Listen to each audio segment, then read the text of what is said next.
Hello friends, welcome to our channel AV love birds.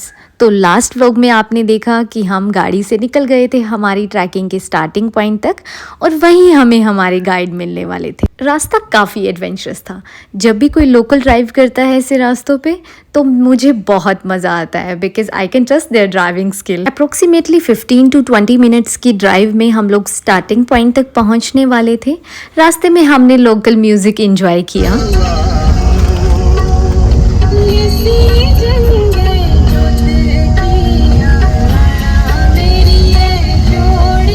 Then finally हम पहुंच गए थे ट्रैकिंग के स्टार्टिंग पॉइंट तक and we were really excited for the trek. How's the Josh? Hi sir. How's the Josh? Hi sir.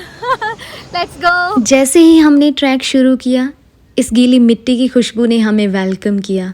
मिट्टी की वो भीनी सी महक उसने दिल खुश कर दिया। हमारे साथ थे ये हमारे गाइड।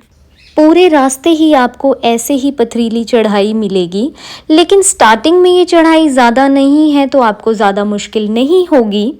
पत्थरों के बीच से निकलता है ये खूबसूरत सा रास्ता और इसके लेफ़्ट साइड पे है एक दरिया जिसके पानी की आवाज़ किसी म्यूज़िक से कम नहीं। पानी की आवाज़, ठंडी ठंडी हवा, so beautiful। इसके थोड़ी ही देर बाद चढ़ाई स्टीप हो गई थी और हम लोग थकने लगे थे। मेरे साथ हमेशा ऐसा ही होता है, जब भी मैं ट्रैकिंग पे जाती हूँ तो पहला आधा घंटा मैं बहुत थक जाती हूँ। बॉडी को एक्लेमेटाइज होने में थोड़ा टाइम लगता है तो आप ज़्यादा एग्जॉस्ट फील करते हो स्टार्टिंग में, तो पानी पीते रहिए और अपनी एनर्जी रिस्टोर करते रहिए। तो हम स्लोली ऊपर चढ़ते जा रहे थे, बीच बीच में ब्रेक भी ले रहे थे। एक टाइम ऐसा आ गया था कि मुझे अपने ही कानों में ज़ोर ज़ोर से मेरी हार्ट बीट की आवाज़ सुनाई दे रही थी। उसके बाद ये ब्रिज आ गया था जिसके पत्थर थोड़ा सा स्लिपरी थे, तो गाइड भैया ने हमें हेल्प किया ये ब्रिज को पार करने। गाइड भैया ने हम सबको सेफली पार कराया। वही आराम से, वो देखो पीछे भाई फिसल गया। भैया पीछे बता दो, वो स्लिपरी है, वो ना है। Tell everyone behind you. चलो वीरेन। जैसे जैसे हम ट्रैकिंग में आगे जा रहे थे तो चढ़ाई और स्टीप हो रही थी, तो हम बीच बीच में छोटे छोटे ब्रेक ले रहे थे और पानी पी रहे थे ताकि बॉडी डिहाइड्रेटेड फील ना करे। पथरीला रास्ता होने की वजह से जॉइंट में बहुत स्ट्रेस आ रहा था। दो आ रहे हैं वो नीचे कहीं से। आधे घंटे बाद मेरी बॉडी एक्लेमेटाइज हो गई थी जिससे थकावट नहीं हो रही थी और फिर मेरी स्पीड भी बढ़ गई थी। ट्रैकिंग में मुझे स्लो चलने से थकावट फील होती है, इसलिए मैं प्रेफर करती हूँ कि थोड़ा फास्ट ही चलूँ। रास्ते में छोटे छोटे ब्रेक लेते हुए अपनी बॉडी को हाइड्रेटेड रखते हुए हम रास्ता पूरा कर रहे थे और म्यूजिक सुनते हुए इंजॉय भी कर रहे थे।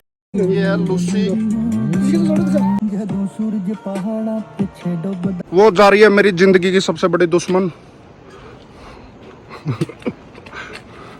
जिसने मेरा दिन रात हराम कर रखा है। इतने क्वेश्चन पूछती है कि दिमाग खराब हो जाता है। लाइफ की सबसे बड़ी डिटेक्टिव। रास्ते में जो खूबसूरत नज़ारे थे उसे किसी कैमरे में कैप्चर नहीं किया जा सकता। नेचर के पास जाके जो हम सुकून महसूस करते हैं वो एक ऐसी फीलिंग है जिसे हम वर्ड्स में बयान नहीं कर सकते। जाओ जाओ जाओ, निकल जाओगी, कोई नहीं, ध्यान से।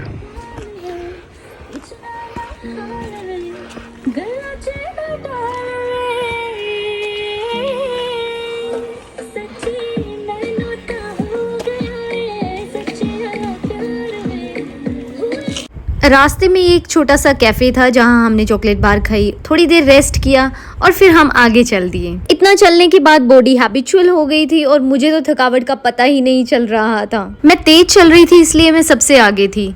गाइड भैया, वीरेन, गौरव, गरिमा सब पीछे ही थे। इसी वजह से मुझे बार बार रुक के देखना पड़ रहा था कि वो कितनी दूर है, कहीं मैं रास्ता ना भटक जाऊं। तो इसी बीच मुझे मौका मिल रहा था खुद के साथ टाइम स्पेंड करने का और इन नज़ारों को निहारने का। अगर हम बात करें डिफ़िकल्टी लेवल की, तो ये ट्रैक इजी टू मॉडरेट होगा उनके लिए जो पहले ट्रैकिंग कर चुके हैं, बट अगर आप पहली बार ट्रैकिंग कर रहे हैं तो ये आपके लिए मॉडरेट टू डिफ़िकल्ट होगा. So I will give you an advice to go for an easy track first, after that you can definitely go for it. चलते चलते भूख लगने लगी तो ये कैफ़े दिखाई दिया जिसकी लोकेशन बहुत खूबसूरत थी. तो यहाँ हमने ट्राई की पहाड़ों की मैगी और कॉफ़ी, थोड़ी देर रेस्ट किया. यहाँ से mid point around of 300 to 400 metre ही था, पर रास्ता इतना खूबसूरत था कि थकावट का पता ही नहीं चल रहा था. और फिर जल्दी ही हम पहुंच गए मिड पॉइंट पे. पानी की ये म्यूजिकल साउंड आप लोग भी सुनिए.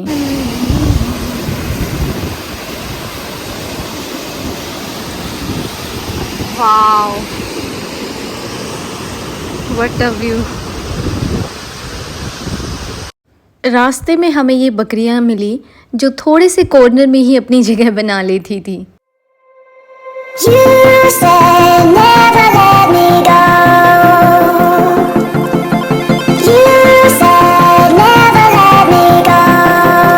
यहाँ मिड पॉइंट पर भी कैंपिंग हो रही थी. जो लोग एक बार में ये ट्रैक नहीं पूरा करना चाहते हैं तो वो मिड पॉइंट पर रुक सकते हैं ताकि अगली मॉर्निंग वो नेक्स्ट हाफ कंप्लीट कर सकें. यहाँ रास्ते में मुझे एक आवाज़ सुनाई दी छोटी से मेमने की. मुझे लगा वो कहीं शायद बीच में पत्थरों में फंस गया है. मैंने ढूंढने की ट्राई की तो फिर पता चला कि वो अभी न्यू बॉर्न बेबी था, इसीलिए उसे पत्थरों में प्रोटेक्ट करके रखा हुआ था. जब भी आप ट्रैक करोगे तो आप अकेला कभी फील नहीं करोगे क्योंकि कोई ना कोई डॉग आपके साथ होगा. लास्ट टाइम राजगुंदा ट्रैक पे मैंने एक डॉगी को सूजी बेसन लड्डू दे दिया था जो मैंने बनाया था. वो उसे इतना पसंद आया कि उसने पूरे रास्ते मेरा पीछा नहीं छोड़ा. जैसे ही मैं लड्डू बॉक्स ओपन कर रही थी वो मेरे सामने आके बैठ जाता था और फिर मुझे एक लड्डू से फिर से देना पड़ता था. आई नो मीठा इनके लिए अच्छा नहीं है, पर वो अपने क्यूट फेस से मुझे मजबूर कर ही देता था और मुझे उसे देना ही पड़ता था. मिड पॉइंट के बाद रास्ता काफ़ी स्टीप था, इसीलिए हम लोग एक दूसरे को सपोर्ट कर रहे थे और धीरे धीरे आगे बढ़ रहे थे. सबका थक के बुरा हाल था और सब वेट कर रहे थे कि कब एंड पॉइंट आए और हम अपनी डेस्टिनेशन पे पहुँचे. अभी हमें और ऊपर वहाँ तक जाना था. रास्ते में ऐसे ऐसे नज़ारे सामने आ रहे थे जिन्हें देखकर सारी थकावट दूर हो जाती थी और इन्हीं से हमें हौसला मिलता था आगे बढ़ने का. सो हम धीरे धीरे आगे बढ़ रहे थे और हमारी जर्नी के कंप्लीट होने का वेट कर रहे थे.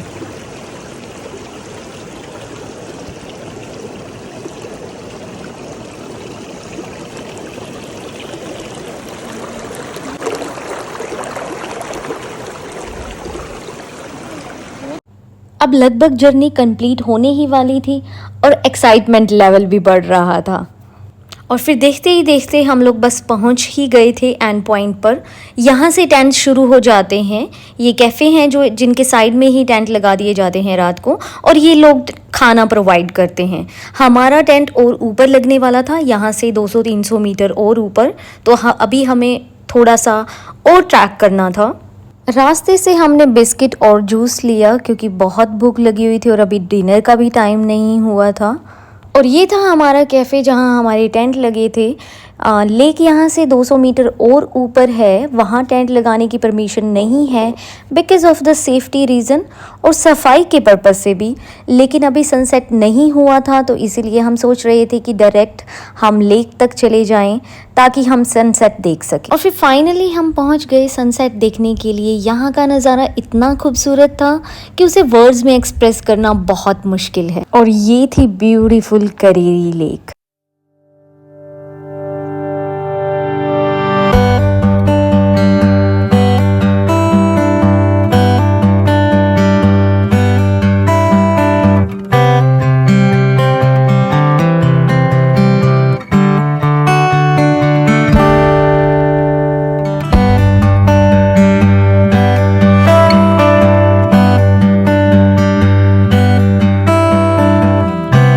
उसके बाद डिनर में हमने खाए राजमा चावल जो कि मेरे फेवरेट हैं और बहुत डिलीशियस थे. भैया ने भी हमारे साथ ही खाना खाया और हमने खूब सारी बातें की. ये था मॉर्निंग का व्यू जो कि किसी जन्नत से कम नहीं था और काफ़ी ठंड थी.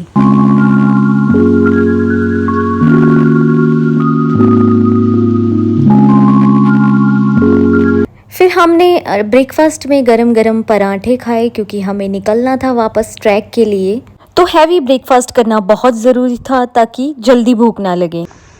ओके, तो ये था हमारा करेरी लेक ट्रैक और अब हम निकल रहे हैं नीचे करेरी विलेज के लिए। और आगे देखते हैं क्या प्लान करना है। हाँ, वैसे प्लान क्या है? सभी निकल रहे हैं। और फिर हमने वापसी की जर्नी शुरू की। सुबह सुबह सारे ट्रैकर्स अपना बैग पैक करके रेडी होकर निकल गए थे, तो हम लोग भी मॉर्निंग में ही निकल गए ताकि करेरी विलेज टाइम से पहुंचा जा सके और आगे का प्लान बना सके। जो हमारे साथ आए थे उन्होंने हमें बोला है कि तुम चलो, हम आते हैं, क्योंकि वो तो फिर भी हमें पकड़ ही लेंगे, स्पीड उनकी ज़्यादा ही होगी।